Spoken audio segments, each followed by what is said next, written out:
Kami perwakilan dari kelompok 5 akan melakukan penelitian ke Bapeda Kota Sukabumi.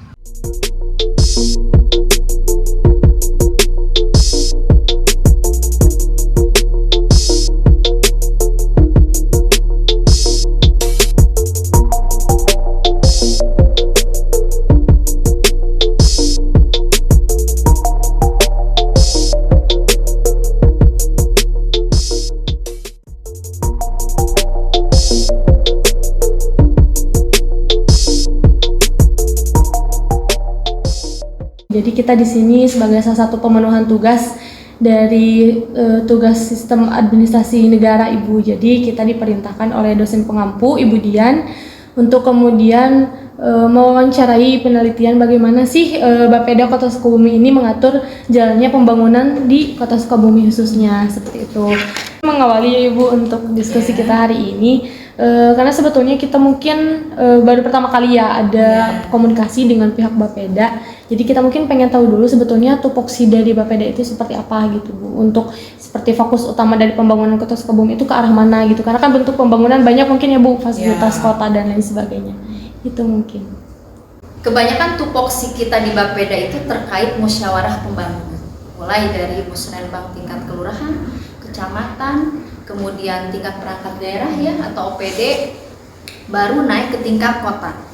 Kemudian kita larikan ke tingkat Provinsi Jawa Barat dan terakhir di ujungnya adalah musrenbang nasional atau tingkat pusat begitu. Nah, kebetulan di tingkat pusat ini karena berbarengan dengan kita mewakili Kota Sukabumi sebagai perwakilan Jawa Barat dalam PPD, kita masuk 10 besar itu kita harus menghadirkan Expo Winten.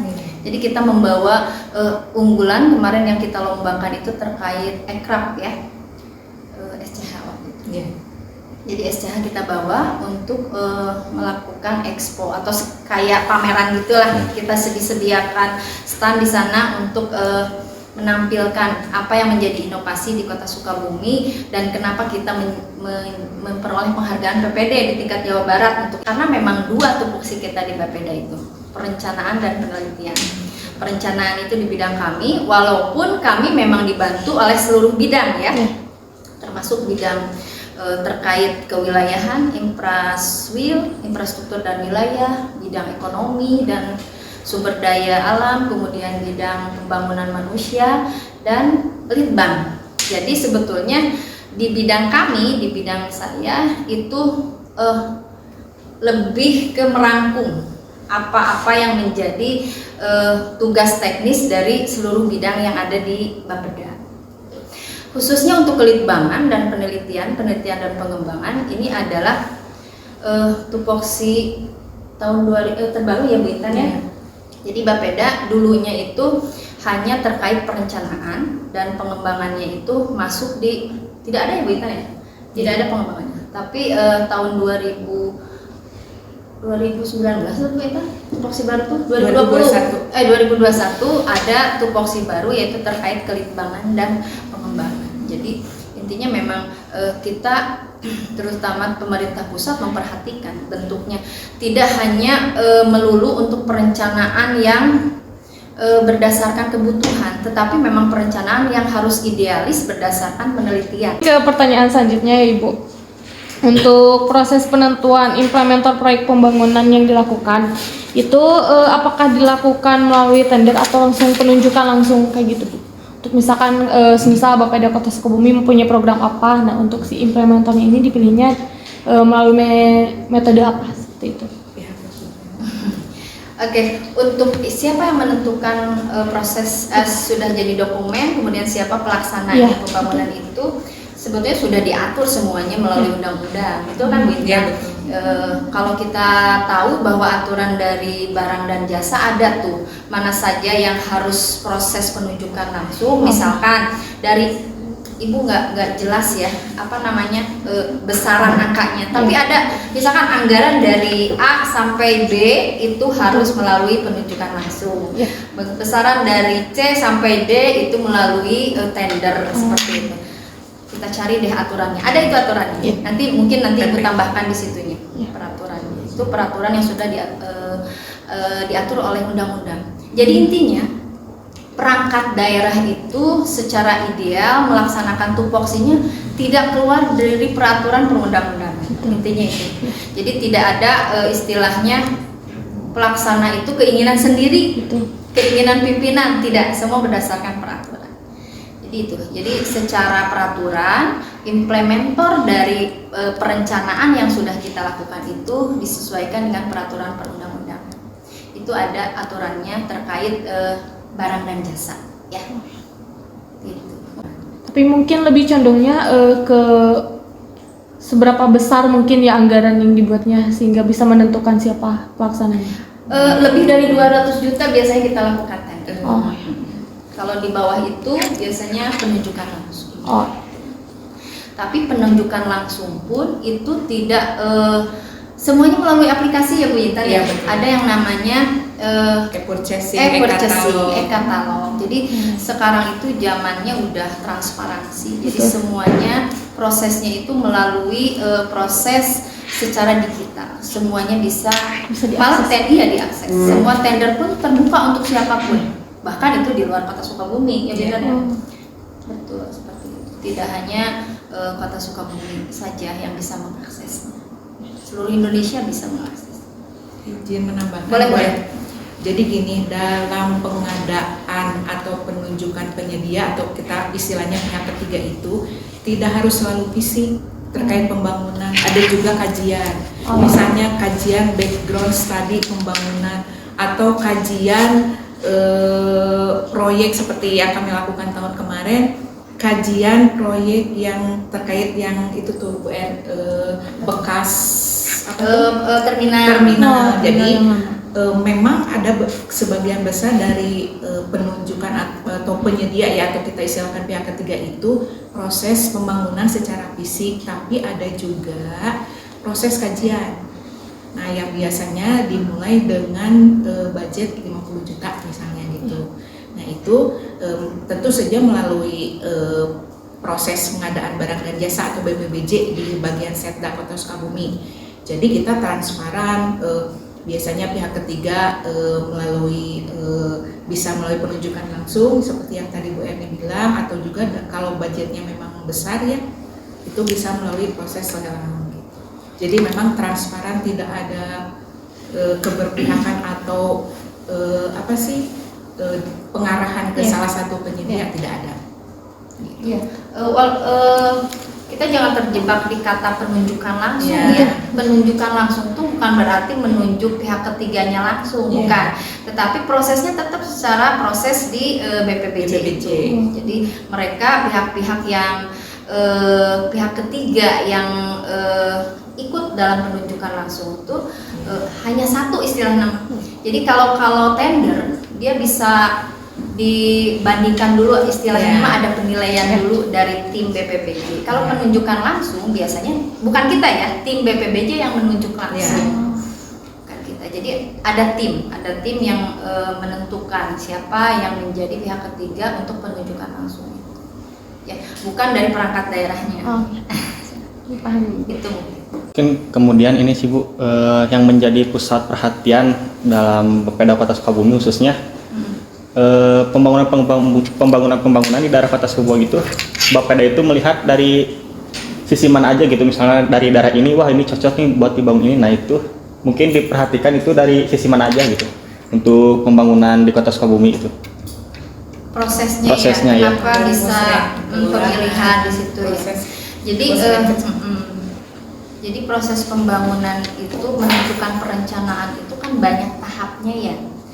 Ada tahap yang melalui rembuk dulu, ada perencanaan yang didasarkan atas analisa atau kajian seperti yang Bu Intan tadi. Jadi itu lebih melibatkan akademisi biasanya. Itu diuji dulu layak nggak.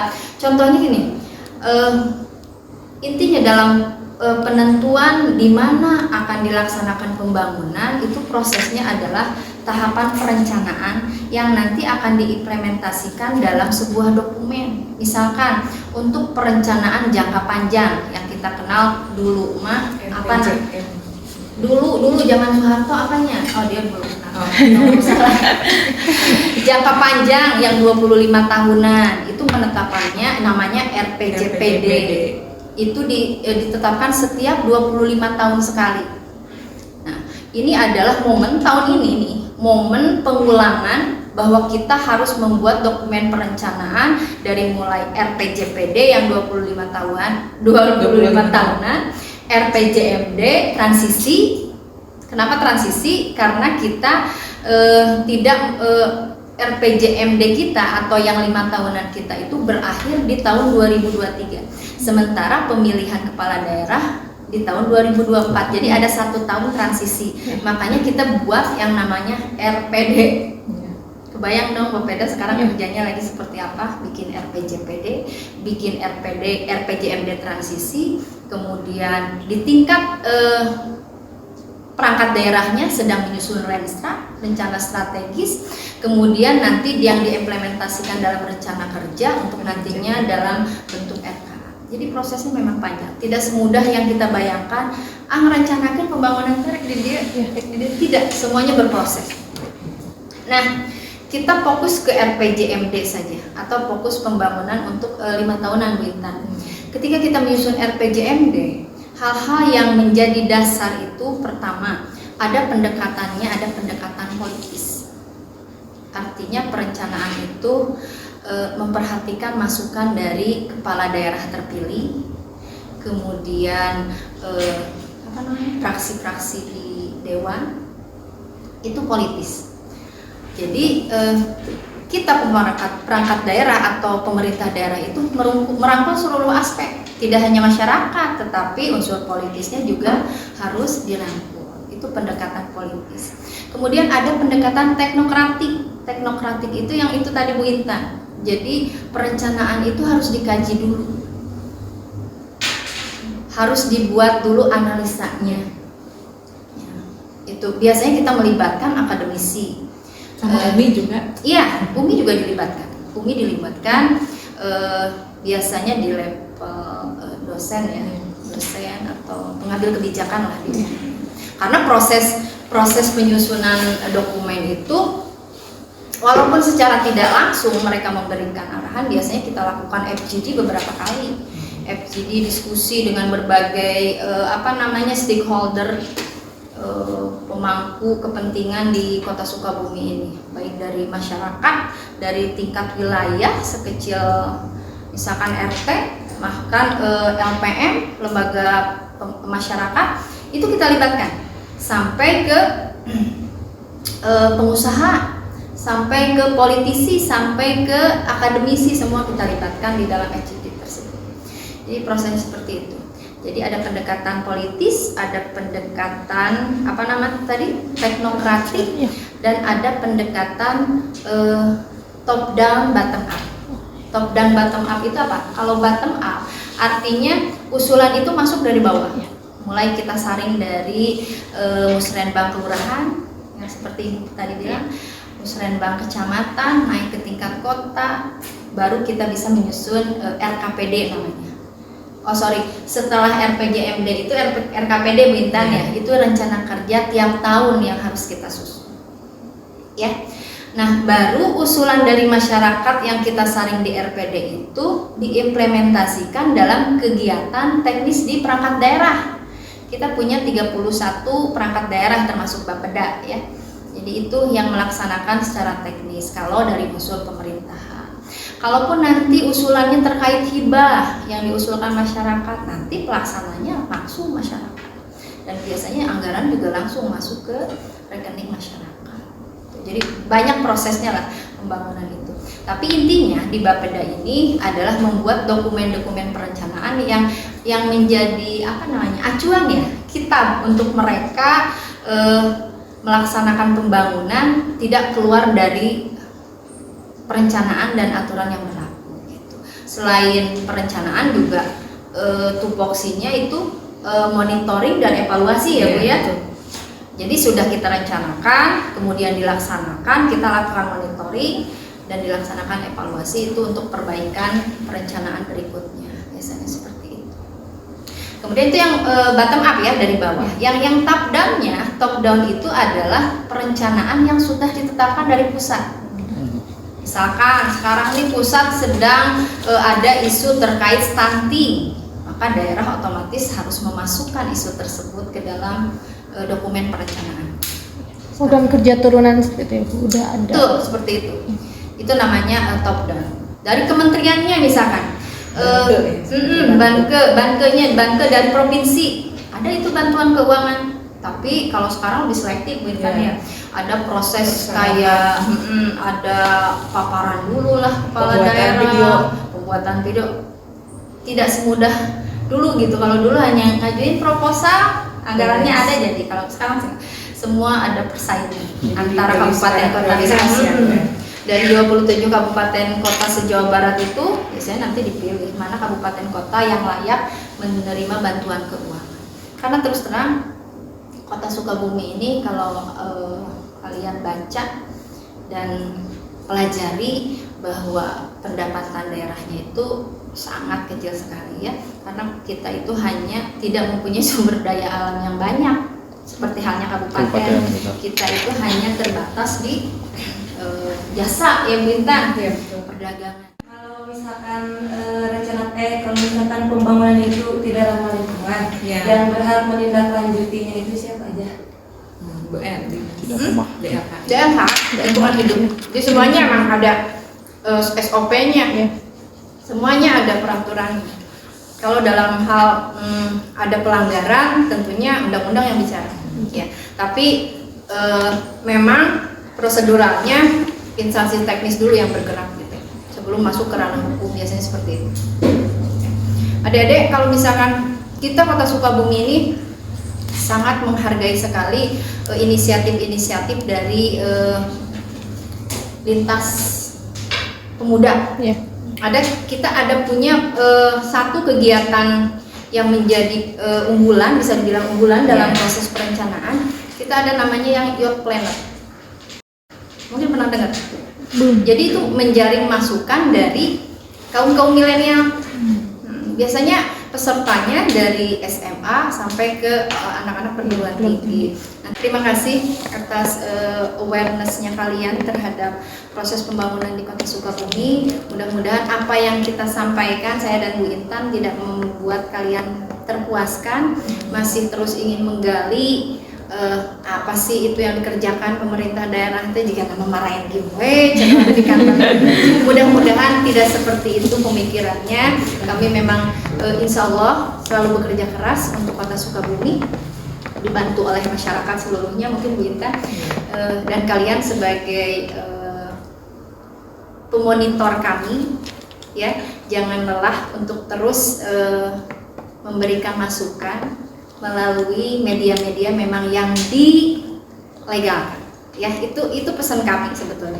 Jadi tidak harus masukan itu melalui demonstrasi, tidak harus melalui pelaporan dan sebagainya, tetapi masukan itu kita bicarakan bersama-sama, kita duduk bersama-sama, kita diskusikan bareng. Itu kayaknya lebih elegan dan bermanfaat ya. Mungkin itu pesan dari Ibu. Mudah-mudahan kalian menjadi orang-orang yang sukses. Sehat selalu ya. Terima kasih. Assalamualaikum warahmatullahi wabarakatuh. Cukup sekian wawancara dari kelompok kami. Mohon maaf bila ada kesalahan. Wassalamualaikum warahmatullahi wabarakatuh.